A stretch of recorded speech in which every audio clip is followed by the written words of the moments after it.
No, jeden z posledných záberov na dnes výnimočne červené oko.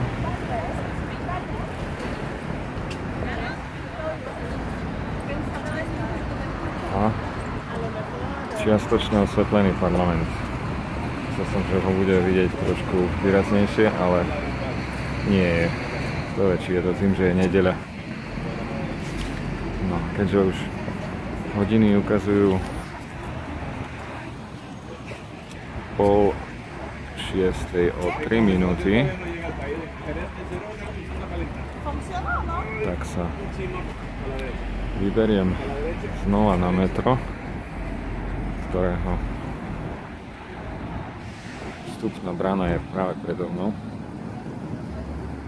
Symbol metra na mreži, pretože o 1,5 hodiny začne koncert. Na severnej časti Londýna, čiže od Temže sa potrebujem dostať na sever. A tu, aha, to som, no tento pohľad by hádam mohol stať za to. Westminster Bridge. Tak si, neviem, si tá hmla dokazí všetko. Ale tak čo už, v Londýne sa sťažovať na hmlu je asi úplne smiešné. Mohlo by to byť aj horšie však. Takže Big Ben, Westminster Bridge a Temža aj s jesenným stromom ako prekážkou.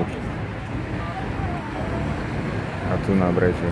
A plno ľudí s mobilnými foťákmi a inými záznamovými zariadeniami. Tak, poď ho na metro. Áno. Underground. Aha, že keby tam toľko tých nálepiek nebolo, tak by bolo jasné vidieť, že to je Westminster Station. Takže, dovidenia v Camden Town.